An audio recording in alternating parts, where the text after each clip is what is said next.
And this is one of those matchups like I was talking about earlier where it really made Nubcakes hate the Deadshot matchup. Yeah. And we'll see if he continues on with having that answer. Well, last week he was able to defeat Zakrob in the exact same matchup. And Rashid and Zakrob, they do tend to play a little differently. I say Zakrob is a little more complete in his rushdown game. However, Rashid is no slouch either. Definitely not. They're both extremely good players, but you're right. They both have very different play styles and very different ults too. Yes. So correct, I wouldn't be surprised if we did end up seeing a switch from Han. Now he does play Aquaman aside from Deadshot. So it's a matchup we've seen earlier today. I wouldn't be surprised if we did end up seeing it again. So Nubcakes will be going Batman. What will Rashid? Oh, is this for real? I don't know. All right, it's Rashid. He's a troll. Here's a little bit of backstory. So back when he was in Injustice 1 as Fighting King, Green Arrow was his main. Now, I haven't seen him pick Green Arrow at all. Whoa, is he going to do it? Is he really going to do it? Oh, man, we're getting into it. I'm excited. We really haven't seen much Green Arrow at all. You're right. We saw it for one game yeah. from Costner last week, but I'm really excited to see the return of Rashid's Green Arrows. Like I said, I have not seen him play it a single time since Injustice 2 came out, and Green Arrow is considered a much better character in 2 than in 1. This character is really strong in this game. And this is also a matchup that a lot of people say they don't like with Batman, because Green Arrow is one of the best runaway characters in the entire game. Not only that, getting in on him is tough. Yeah, but not only that, but the batarangs, those are highs, and he can just sit and stay low, firing arrows all day under those. Right, he does win that zoning battle, but a tough spot to be in is the corner. Oh, but he's escaping. He's sort of escaping. And Nubcakes giving Han a lot of space. Yeah. Interesting. This is very unlikely. Oh, gives him enough time to load up those flame arrows. Yeah, so those straight, you have technically 4 different options. You have actually, it would be 5. The normal one, which is just a green shot, very low damage projectile. You have the fire ones, which you get 3 charges of. They have a decent damage, quite a bit of knockback, which is really good.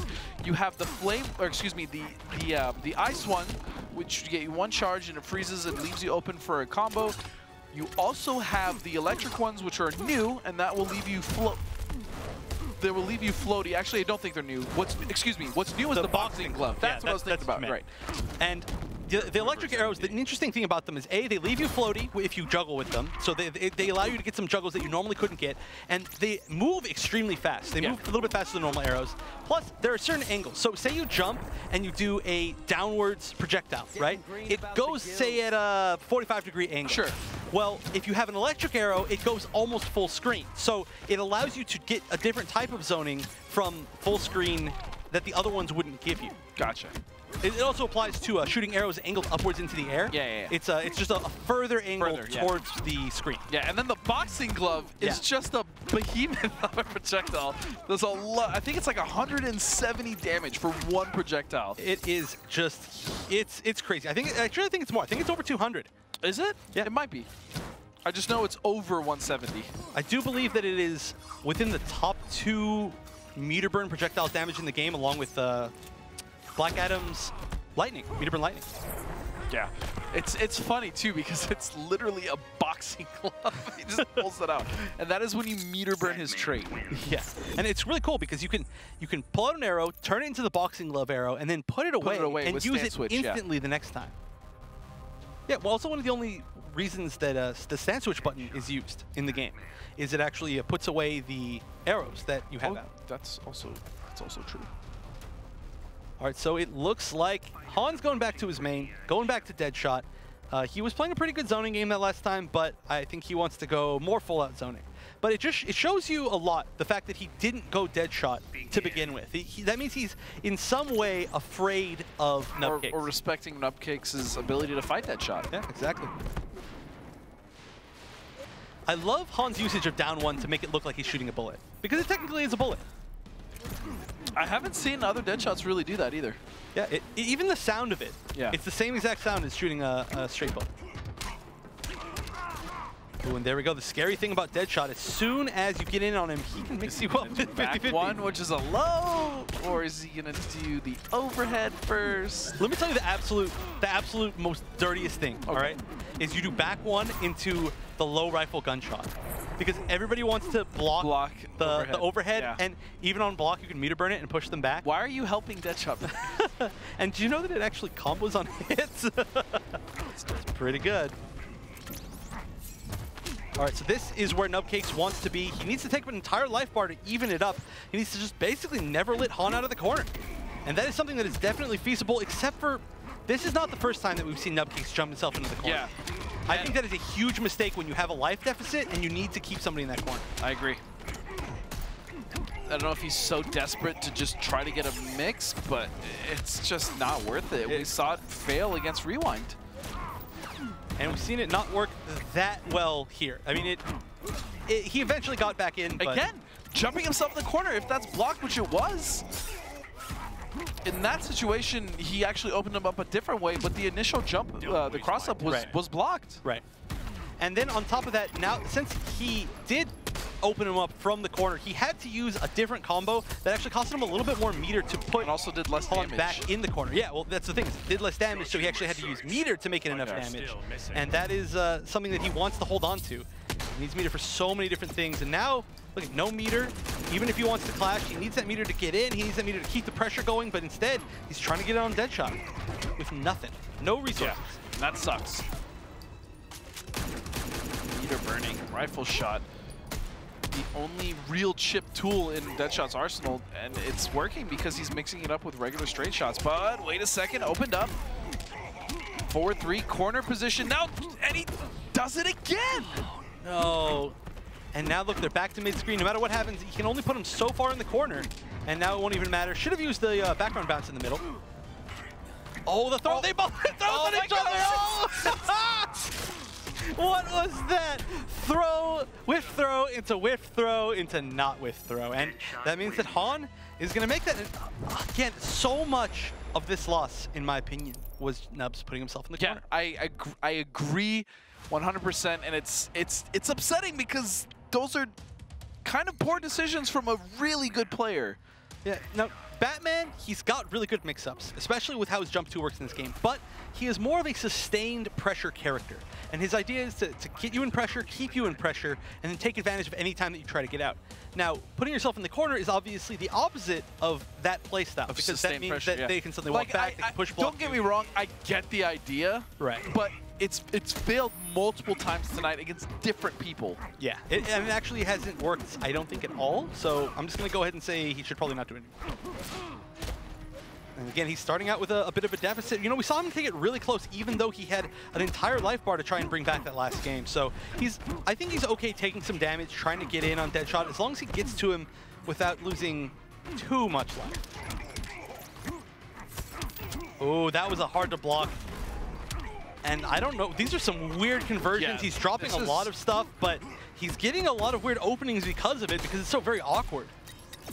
All right, blue bullets, knock him down.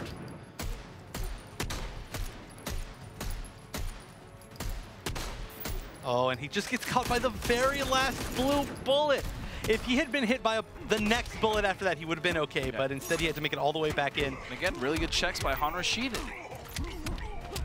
Nice conversion. That's about as max damage as you can get. That is 400 damage for no bars, just a one trait.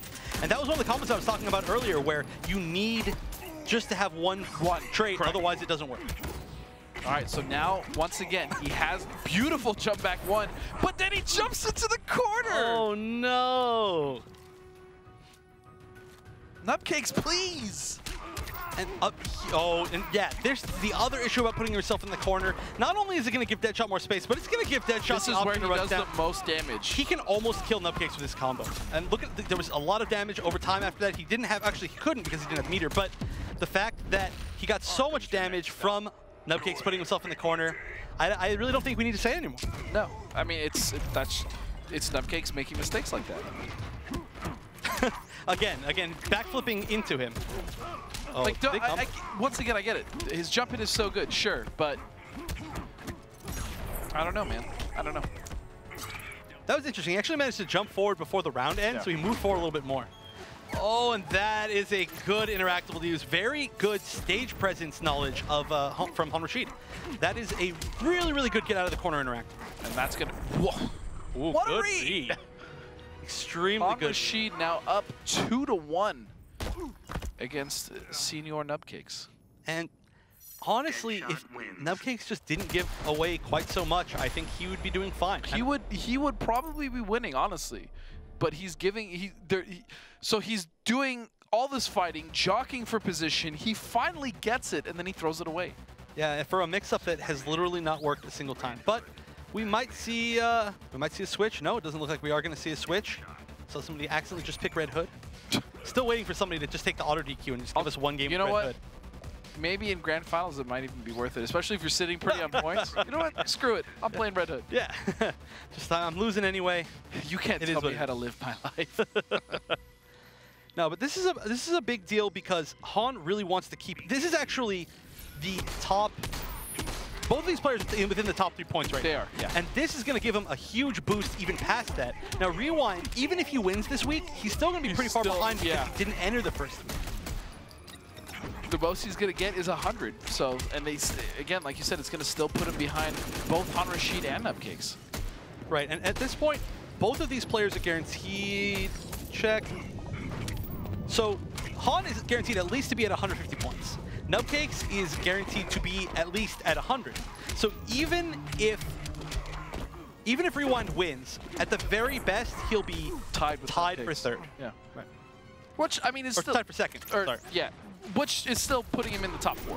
Right. Which is what he wants. Exactly. But you wanna be absolutely certain and place as high as you can, if not first. I mean, we saw it in the Pro League with 3-way ties and nonsense like that. Oh yeah, all the time.